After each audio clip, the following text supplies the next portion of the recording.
Negative emotion always means you put something there that you're not allowing. You can never not know. We can pronounce you that. You're not ever again going to not know. You always know. You might deny. You might deny that you know, or you might resent that you have to hold the vibration. Esther says that to us every now and again. Oh, really? I liked it better before I knew so much. I feel so responsible. And we say, then you're not ready. Feeling of responsibility is not being ready. I feel responsible to my point of attraction. What am I doing wrong? Well, you're feeling responsible and self-critical. You can't allow what's in your vortex if you're self-critical. Well, what do I do? How do I learn? How do I be smarter? By going general. I understand the laws of the universe. I believe that I offer a point of attraction. I accept that I've lived a lot of life and that I've put it there. I know enough from what I've heard and felt from Abraham to know that these laws are substantial and consistent. I don't want to ask to be the exception in the universe. I can go with the flow of the laws. I can do that. I want to be happy. I want to be happy, and I'm willing to do whatever it takes to be happy. I'm willing to stop being responsible if it's necessary to being happy. Now, that's interesting. Oh, I'm no longer going to be responsible. My children will starve. Too specific. Too specific. I'm not going to take on more than is mine to take on. I'm not going to try to control the world. I'm not going to try to control what others are thinking or doing. Lighter, lighter, lighter. I'm going to trust that they all have an inner being. I'm going to trust that they will find their way. I'm going to look for my way and trust that others will find theirs. Lighter, lighter, lighter, lighter, lighter. But what if they don't know what to do? Negative emotion. Too specific. Go general. Well, they'll figure it out. Everybody's not ready for this leading edge conversation. And what they're ready for, the universe will deliver to them. They'll be fine. A lot of people wouldn't be happy knowing what I'm talking about here today. It's too leading edge for them. They're not comfortable with this leading edge conversation. They're ready for what they're ready for. And they have an inner being who adores them, who has their back, and all kinds of non-physical energies that are focused with them. We're not supposed to ever get it all figured out. There's always more to figure out, more and more and more. I'm going to use my point of attention right here and now, my point of power, which is where me and me converge. It's where the non-physical inner being me and the physically focused me is where we converge. I'm going to converge right here in this now moment, and I'm going to feel good while I do it. I'm going to feel good. So then you turn on the television and there's something troubling. Turn it off. You keep thinking about it. Change the subject in your mind. Change the subject. In other words, just keep reminding yourself, I'm going to tend to my point of attraction, which mostly means I'm going to mind my own business, which mostly means I'm going to do my best to feel good as best as I can. And I'm getting better and better and better and better and better at this. The thing that's interesting is that you all have big lives, and the bigger your life is, the more components you have. Sometimes you feel like you have too many moving parts. There's too much for you to control. But there's not too much for law of attraction to manage. And all you have to do is look among the moving parts, pick a target that feels good to you, focus upon it until you've established it as your set point, lock into it and maintain it, and then law of attraction will give you feedback to let you know how well you've done, you see. Find the general place and lock into it. Mostly what we'd like to say to you is go do what you need to do and be happy more. And chill more. Have more fun. Look for more reasons to feel good. We want you to just chill out. That's why we say things to you like, you never get it done and you can't get it wrong. It's moment by moment by moment. That's the fun of all of it. It would be like being a wonderful athlete. Let's say a tennis player, really enjoying the game, who wins all of the top honors and then says, no point in ever playing again.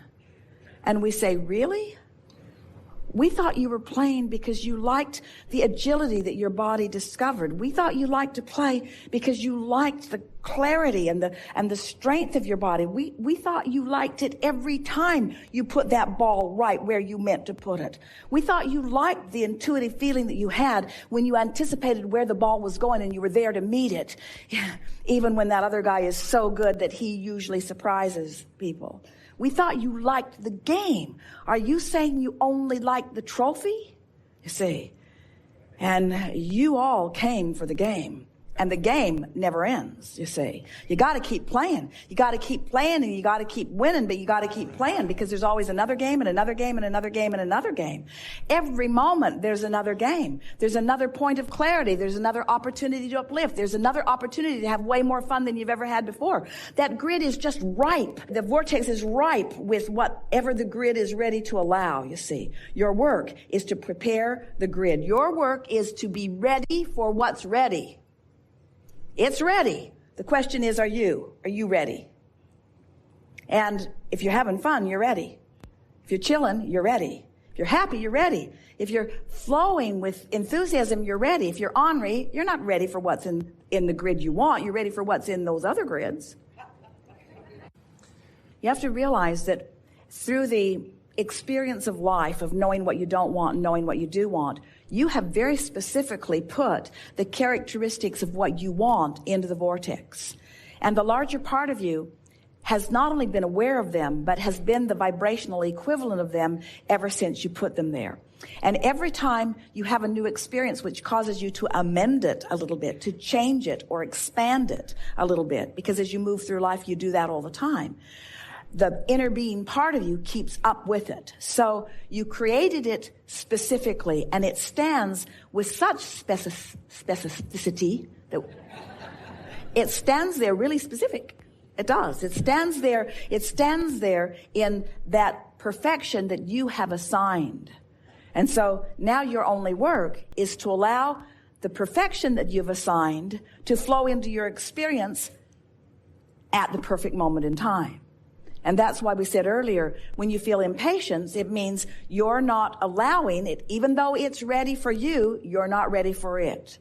It just bounces off of you. Somebody else doesn't walk away with it, but you don't get it. We'll put it to you this way, and here's a good definition. We've not offered this before. Action is the dabbling in the specifics of the manifestation. For the most part, most people are offering action instead of offering stable vibration. So most people are offering most of their action in order to compensate for the energy that went awry earlier, because they were not aware of it in the earlier subtle stages. So if you're not aware of what you're doing vibrationally in the early subtle stages, and you've begun attracting something that there's a momentum coming, and when the grid fills in, there is a momentum. And it doesn't matter what grid it is that's filling in, there's always a momentum.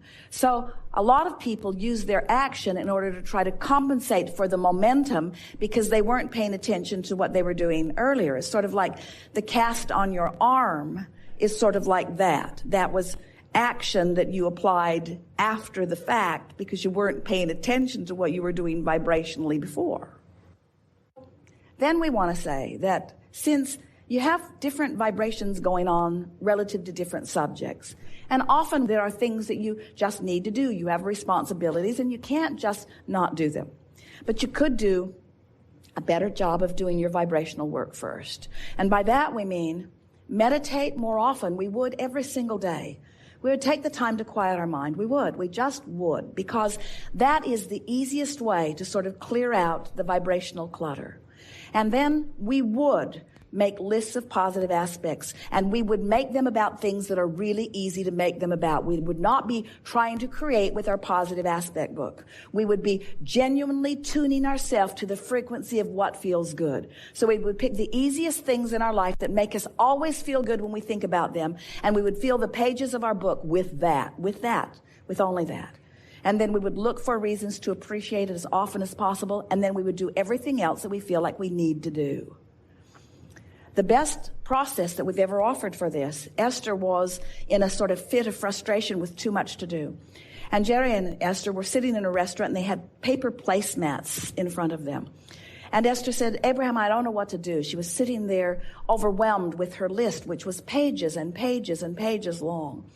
And so we just encouraged her to draw a line down the middle of the placemat. And we said, on the left side, write, universe, take care of these things. And on the right side, write, I will take care of these things. And then we encouraged Esther to write what she wanted the universe to take care of. And so she made a list. And it was quite a general list.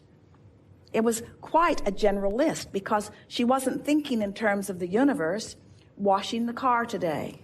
She wasn't thinking in terms of the universe doing those things. It didn't compute in her mind. So she wrote general things like help so-and-so feel better and help this situation sort of resolve itself. And she just put general things on that side of the list. And we encouraged her to go through her list and pick out the things that she really needed to do and then put everything else on the universal side of the placemat.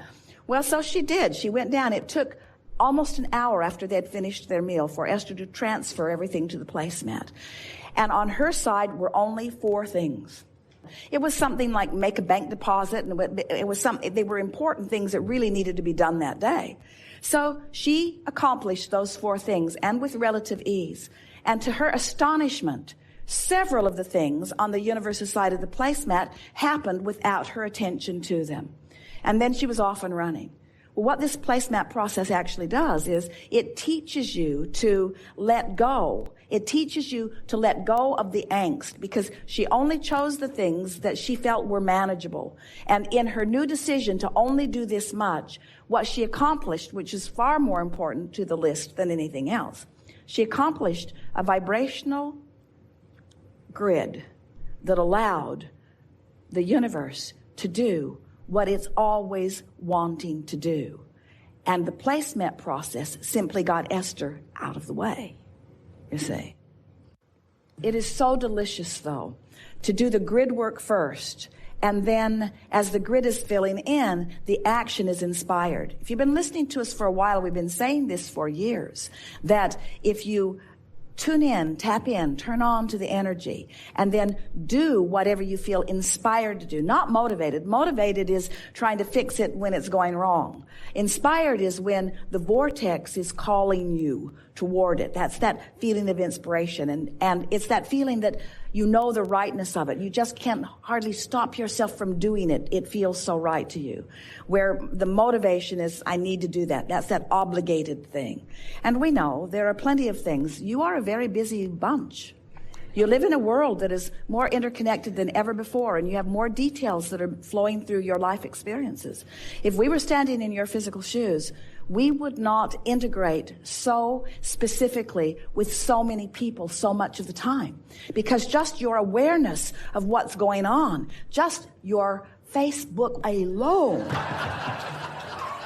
can distract you from the core of who you are. And at the very least, we would set a vibrational tone of our intentional broadcasting. Sometimes we would like to say to you, just get aligned and then follow your inspiration. And then people say, so you're saying don't go to work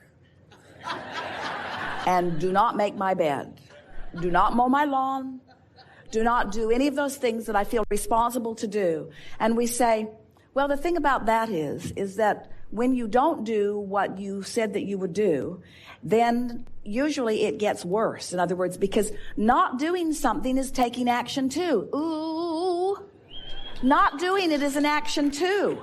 Whether you do it or don't do it, you're taking the action not to do it just like you're taking the action to do it. Have you noticed how difficult it is not to do something? Jerry used to say to Esther, honey, do not pick up that suitcase. And Esther is thinking, there's no way in the world that I am not going to help this little person pick up my suitcase. In other words, non-action is more difficult sometimes than action. You want to do what you're inspired to do. Don't make decisions about what you're not going to do, and don't make a lot of decisions about what you are going to do. Make decisions about how you're going to feel, and then do anything you feel like doing. And you're going to discover you're going to be way more active in your aligned state. Way more action is going to occur to you. You see,